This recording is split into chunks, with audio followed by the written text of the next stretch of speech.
बिस्मिल्लाहिर्रहमानिर्रहीम। अस्सलाम वालेकुम बच्चों, आप सब कैसे हैं। आज हम चैप्टर नंबर 1 में द साइंस ऑफ बायोलॉजी के लेक्चर नंबर 8 में टॉपिक साइंटिफिक मेथड को कवर करेंगे। साइंटिफिक मेथड बच्चों एक ऐसा मेथड है जिसमें कुछ स्टेप्स होते हैं जिनको फॉलो करके साइंसदान किसी भी मसले का हल ढूंढते हैं, किसी भी क्वेश्चन का जवाब ढूंढते हैं। तो साइंटिफिक मेथड असल में ऐसे स्टेप्स का नाम है, एक ऐसे स्टेप्स जिनको फॉलो करके किसी भी साइंटिफिक मसले का हल ढूंढा जा सकता है। और वो कौन कौन से स्टेप्स हैं। Number 1, recognition of a problem. Recognition का मतलब होता है पहचान करना। कौन सी प्रॉब्लम है ये? साइंटिफिक प्रॉब्लम है। किसी भी साइंसदानों को कोई भी मसला अगर दरकार है तो उसकी सबसे पहले पहचान की जाती है, देखा जाता है कि मसला क्या है। अगर मसले का पता चलेगा तो उसके बाद ही अगले स्टेप्स की तरफ प्रोसीड किया जा सकता है। सेकंड है ऑब्जर्वेशन, उसके बाद डिडक्शन, डिडक्शन के बाद बच्चों एक्सपेरिमेंटेशन, एक्सपेरिमेंटेशन के बाद समराइजेशन ऑफ रिजल्ट्स, एंड उसके बाद बच्चों एक और भी स्टेप था जो कि आपकी पिछली बुक में था, वो था रिपोर्टिंग ऑफ रिज़ल्ट्स। उन रिज़ल्ट्स को पब्लिश करना, उनको दूसरे लोगों तक पहुंचाना। तो अगर कोई भी साइंटिफिक मसला दरकार हो गया है तो उसको सबसे पहले रिकॉग्नाइज़ किया जाता है। अब देखें, सवाल तो आम इंसानों के जहन में भी आते हैं, हमारे जहन में भी ये आता है कि ये हुआ, ये ऐसे क्यों हुआ है। मिसाल के तौर पर अगर हम देखें कि मुख्तलिफ़ जो ट्रीज़ होते हैं उनकी हाइट भी डिफरेंट है। हम ये कहते हैं कि कुछ पौधे बड़े लंबे होते हैं, कुछ छोटे होते हैं, वजह क्या है। तो हम बजाय इसके कि कोई इसका हल ढूंढने की बजाय हम से सादा सा गैस लगा लेते हैं, जी ये हुआ होगा, इसकी वजह से ऐसे हुआ होगा। लेकिन जो साइंसदान हैं वो क्या करते हैं, वो एक इस मेथड के ज़रिए, साइंटिफिक मेथड के ज़रिए उन मसलों का हल ढूंढते हैं या उस सवाल का जवाब ढूंढते हैं। वो सिर्फ गेस नहीं करते, वो एक्शन करके उसका हल ढूंढते हैं सबूत के साथ और लॉजिक्स के बेसिस पर। तो जो साइंटिफिक मेथड है वो फिज़िक्स में भी इस्तेमाल होता है, केमिस्ट्री में भी इस्तेमाल होता है, और अगर बायो में इस्तेमाल हो रहा है तो इसका मतलब है ज़िंदा जानदारों के रिलेटेड कोई मसला हम हल करेंगे, या ज़िंदा जानदारों के कोई सवाल है जिसका हमें उसका जवाब ढूंढना है। तो हम इस वाले साइंटिफिक मेथड को उसका नाम चेंज करके बायोलॉजिकल मेथड बोल देंगे। ठीक है। बायो का मतलब होता है लाइफ से रिलेटेड, और बायोलॉजिकल मेथड एक ऐसा मेथड है जिसमें हमने ये सारे स्टेप्स इस्तेमाल करने हैं, लेकिन किसके लिए? जिंदा जानदारों के रिलेटेड अगर कोई मसला है उसको हल करने के लिए। तो सबसे पहले है recognition of a scientific problem. तो साइंसदान सबसे पहले किसी भी मसले को हल करने के लिए उस मसले को पहले पहचानते हैं कि क्या मसला है क्या। ये मसला या तो किसी भी साइंसदान के जहन में खुद से आया होगा, खुद से कोई सवाल आ गया है, या फिर कोई प्रॉब्लम ऐसी है जो किसी ने आकर बताई है या किसी और ने आकर उसको बताया है कि फ्रॉम अदर्स, दूसरों से पता चलेगा कि ये मसला है, इसका हल ढूंढना है। तो फिर मुख्तलिफ साइंसदान जो इस फील्ड से रिलेटेड होते हैं वो मिलकर उस मसले का हल ढूंढने की कोशिश करते हैं, और इन्हीं स्टेप्स को फॉलो करके। अब देखो, अगर कोई मसला पता चल गया है कि क्या है, तो फिर उसके बाद आगे हम प्रोसीड करेंगे। मिसाल के तौर पर जो कोरोना वायरस था उसमें जो मरीज़ थे उनकी बॉडी के अंदर क्या सिम्टम्स ज़ाहिर हो रही थी, उनके लंग्स जो हैं वो काम करना छोड़ रहे थे, उनकी सिम्टम्स फीवर थी। तो इस तरह की जो जितनी भी अलामात उन मरीज़ों के अंदर ज़ाहिर हो रही थी, तो वो एक मसला था, वो एक प्रॉब्लम थी जो सबको दरकार थी, इस पूरी दुनिया के सब लोगों को मसला था वो। अब प्रॉब्लम रिकॉग्नाइज हो चुकी थी, तो उसके बाद नेक्स्ट स्टेप ऑब्जर्वेशन का था। ऑब्जर्वेशन बोलते हैं मुशाहिदा करना, और मुशाहिदा जो है वो बड़े गौर से किया जाता है। और ये जो ऑब्जर्वेशन है वो किस तरह से कर सकते हैं? अल्लाह ताला ने हमें 5 हिस्से दी हैं, जो सेंस ऑफ टच है, सेंस ऑफ विजन, देखने की हिस्स, सेंस ऑफ हियरिंग, स्मेल की, और इसके अलावा जो टेस्ट की। ठीक है। तो ये 5 हिस्से हैं जिनको इस्तेमाल करके ऑब्जर्वेशन की जा सकती है।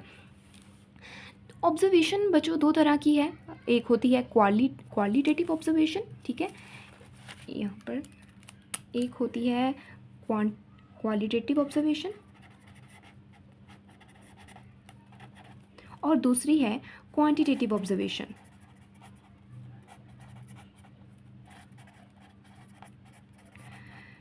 क्वालिटी नाम से ही ज़ाहिर हो रहा है कि खूबी, यानी कि उसकी क्वालिटेटिव ऑब्जर्वेशन में हमने कोई भी न्यूमेरिकल वैल्यू इकट्ठी नहीं करनी, ठीक है। क्वालिटेटिव ऑब्जर्वेशन एक ऐसा ऐसा मुशाहिदा होता है जिसमें कोई भी न्यूमेरिकल बेस नहीं होती, नो न्यूमेरिकल, न्यूमेरिक्स बोल दे, ठीक है, कोई नंबर्स की फॉर्म में हम उसको नहीं मेजर कर सकते हैं।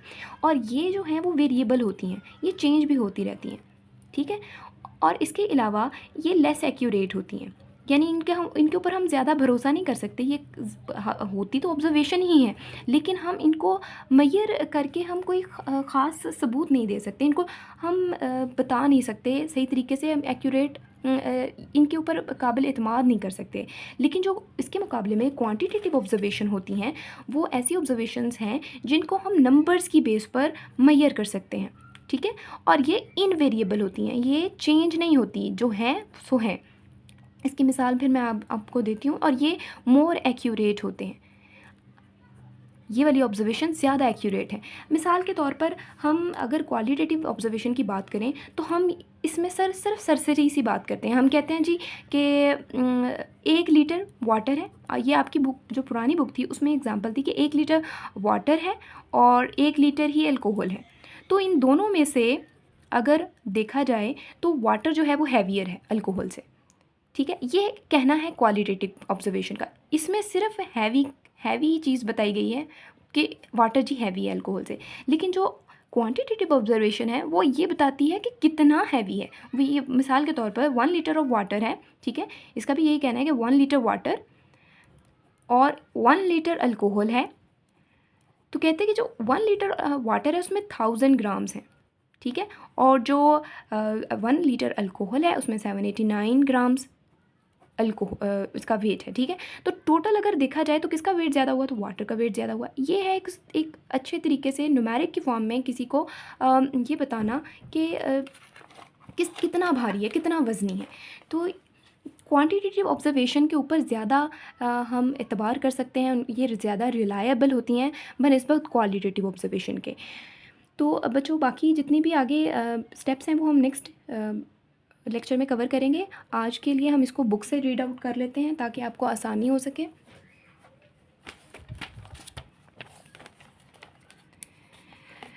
Scientists take steps for doing scientific work और रिसर्च। साइंसदान अपनी तहकीक करने के लिए और कोई भी साइंसी काम करने के लिए कुछ ख़ास कदमों को या इक़दाम को मखसूस, स्पेसिफिक का मतलब होता है ख़ास, उनको अपनाते हैं। And these steps are called scientific method, ये साइंटिफिक मेथड कहलाते हैं। और ये डेफिनेशन है साइंटिफिक मेथड की।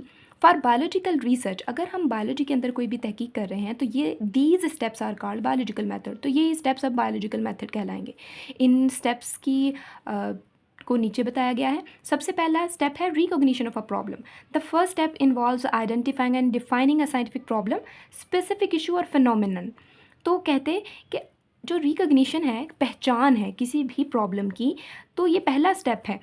आइडेंटिफाई का मतलब होता है पहचानना, डिफाइन का मतलब होता है उसको आगे बयान करना। A scientific problem, specific issue, कोई भी ख़ास मखसूस कोई मसला हो सकता है या कोई अमल हो सकता है that scientists want to investigate, जिसको साइंसदानों को तहकीक करनी है। Such problem is either asked by someone or comes in biologists mind by himself, या कोई और आकर कोई मसला पूछ सकता है या साइंसदान के खुद के जहन में वो सवाल आ गया है।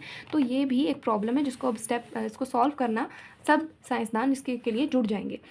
मिसाल के तौर पर biologists noticed that plant in an area are growing taller than usual, या फिर कुछ साइंसदान जो हैं वो देखते हैं जी कि एक जगह पर पौधे बड़े लंबे लंबे हो रहे हैं दूसरी जगह पर की निस्बत, तो आम तौर पर, ठीक है, तो ही डिवेलप्स अ साइंटिफिक प्रॉब्लम। अब ये मसला हो गया, ये एक मसला है जिसका हल ढूंढना है। But factors are responsible for increased growth of these plants.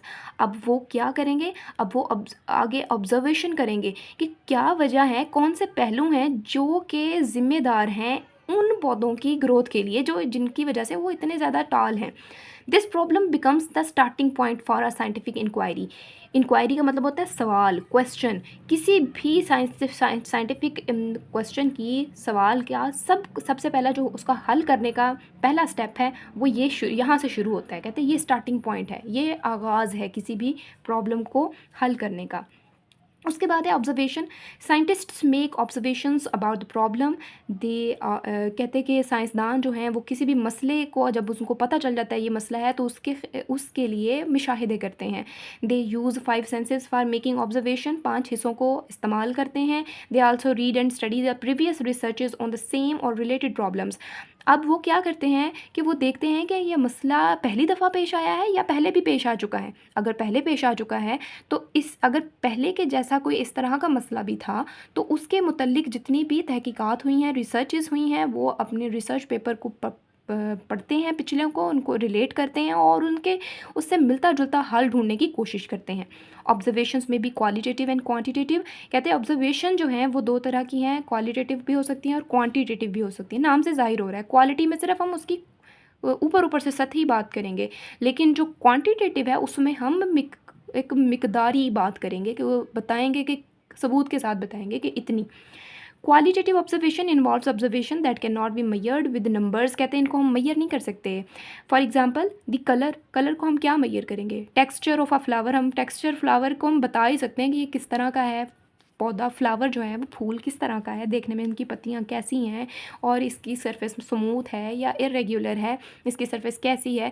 लेकिन हम इसमें नंबर नहीं इस्तेमाल कर सकते। हम नहीं बता सकते कि इतने इसके नंबर हैं जी, तो इतने नंबर का इसका कलर है, ये कोई बात नहीं है। तो ये उसके बाद क्वांटिटेटिव ऑब्जर्वेशंस हैं, इन्वॉल्व्स मेजरमेंट्स और numerical data that can be expressed in terms of quantity. ऐसी ऑब्जर्वेशन मुशाहिदे हैं जिनको हम नंबर्स की फॉर्म में इस्तेमाल कर सकते, मेजर कर सकते हैं, पैमाइश कर सकते हैं और उनको ज़ाहिर भी कर सकते हैं। एक तो पैमाइश तो कर ही रहे हैं, साथ में हम दूसरों को भी एक्सप्रेस करके बता सकते हैं। For example the number of birds in a tree.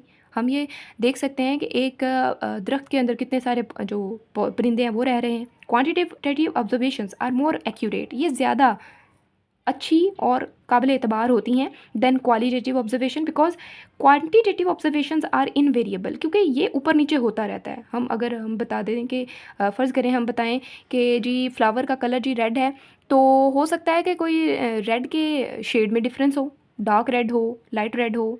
कहते हैं ये ऊपर नीचे हो सकती हैं। Measurable and can be recorded in terms of जो इनवेरिएबल का मतलब होता है जो चेंज नहीं होती, और क्वालिटेटिव ऑब्जर्वेशन कहते हैं वो चेंज हो सकती हैं, लेकिन क्वांटिटेटिव ऑब्जर्वेशन इनवेरिएबल होती हैं क्योंकि उनको हमने नंबर की फॉर्म में मेजर कर लिया होता है और ये मेजरेबल है and can be recorded in terms of number. और ये नंबर की फॉर्म में यानी 1 2 3 इसकी फॉर्म में इसको जो है वो मेजर किया जा सकता है। यहाँ पर एक ब्लू बॉक्स है, इसमें लिखा हुआ है in all branches of science, यानी ब्रांच जितनी भी साइंस की ब्रांचेज हैं, मैथ्स है, फिजिक्स है, केमिस्ट्री, बायो। तो कहते हैं new things are being discovered. कहते हैं हर दफ़ा नई नई चीज़ें दरियाफ्त होती रहती हैं। And old theories are modified और रिप्लेस्ड विद बेटर वंस। तो कहते हैं कि नई नई जो थ्योरीज़ हैं वो आती रहती हैं तब्दील होकर, और या फिर सिरे से ही वो थ्योरी रिजेक्ट होकर नई थ्योरी पेश कर दी जाती है। तो आप आगे पढ़ेंगे कि मुख्तलिफ इस तरह की जम्पशंस हैं, थ्योरीज़ हैं जो रिजेक्ट भी हुई हैं और फिर उनको रिजेक्ट करके न्यू अच्छी थ्योरीज़ भी आई हैं, और वो जो थ्योरी आई हैं वो इन्हीं स्टेप्स को फॉलो करके आई हैं। तो आगे नेक्स्ट हम पढ़ेंगे। आज के लिए इतना ही। अल्लाह हाफ़िज़।